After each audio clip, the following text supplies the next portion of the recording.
गंडापुर साहब बड़े फंसे हुए हैं क्योंकि अब एस्टेब्लिशमेंट भी उनसे बहुत ज्यादा नाराज हो गई है। उसकी रीसेंट वजह ये बनी कि अब जो रीसेंट जो शहादतें हुई हैं पख्तूनख्वा में, जैसे बनू में जो एक शहादतें हुई हैं, साउथ वजीरिस्तान में, जनूबी वजीरिस्तान में शहादतें हुई हैं फौजी जवानों की, इस सारे मामले पे गंडापुर साहब एब्सेंट हैं और किसी भी नमाज जनाजा में उन्होंने शिरकत नहीं की। बल्कि जुलाई में हमने जब ये देखा, हमने इस चीज को थोड़ा प्रोब किया, इन्वेस्टिगेट किया, तो हमारे रिकॉर्ड्स के मुताबिक जुलाई में आखिरी मरतबा जब एफसी के 3 एहलकार शहीद हुए थे, जब हमला हुआ था दहशतगर्दों का, उसमें गंडापुर साहब ने सिर्फ नमाज जनाजा में शिरकत की थी। वरना उसके अलावा गंडापुर साहब ने जो है वो किसी भी, अब जो रिसेंट जो शहादतें हो रही हैं फौजियों की, वहां पर किसी भी ना नमाज जनाजा में उन्होंने शिरकत की और ना किसी भी जो जख्मी हैं उनकी तीमारदारी के लिए अस्पताल वगैरह गए। ऐसे में वजीर आजम शहबाज शरीफ और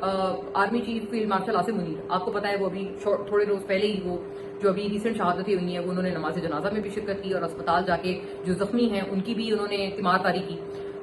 वो भी एक उन्होंने पैगाम बेसिकली गंडापुर साहब को दिया कि जी देखिए, जहां पर आपका पहला फर्ज बनता है, आप लोग गायब हैं, वहां पर हम लोग आगे आगे हैं, पेश हैं, फौज की जो कुर्बानियां हैं उनको सराहने में। अब ये मेरे जो सोर्सेज हैं एस्टेब्लिशमेंट में, वो मुझे ये बताते हैं कि गंडापुर साहब से बहुत ज्यादा फौजी क़यादत और एस्टेब्लिशमेंट नाराज है और अब वो नाराजगी और ज्यादा बढ़ गई है क्योंकि अब जो शहादतें हैं वहां पर वो पे दर पे रोज की बुनियादों पर शहादतें हो रही हैं पख्तूनख्वा में, क्योंकि वहां एक बड़े पैमाने पे इंटेलिजेंस बेस्ड ऑपरेशंस जो हैं वो दहशतगर्दों के खिलाफ चल रहे हैं। उस नतीजे में कई सारे तालिबान दहशतगर्द और फितना अल ख्वारिज, जिनको कहते हैं पाकिस्तानी गवर्नमेंट,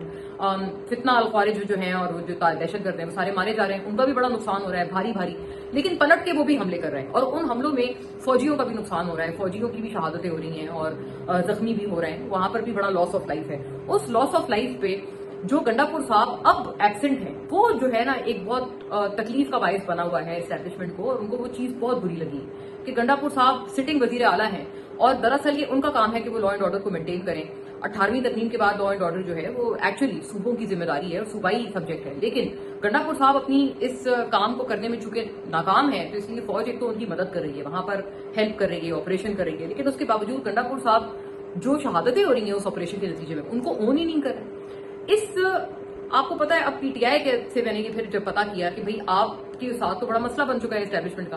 पीटीआई को भी ये बात फील हुई है, बल्कि जो पीटीआई के अंदर के जो लोग हैं जिनका अभी भी एस्टेब्लिशमेंट से अच्छा राब्ता है, उनके अंदर भी उनको भी ये बात फील हो रही है कि अब हमारे लिए मसला ज्यादा बन गया है और ज्यादा जो है ना एस्टेब्लिशमेंट इस मरतबा बहुत ज्यादा नाराज है। और अली अमीन गंडापुर या केपी गवर्नमेंट का कोई भी बंदा, कोई भी मिनिस्टर जो है वो शहादतों के पे जनाजों पे नहीं जाता, अस्पतालों में नहीं जाता, इस बात पे बहुत ज्यादा प्रॉब्लम है।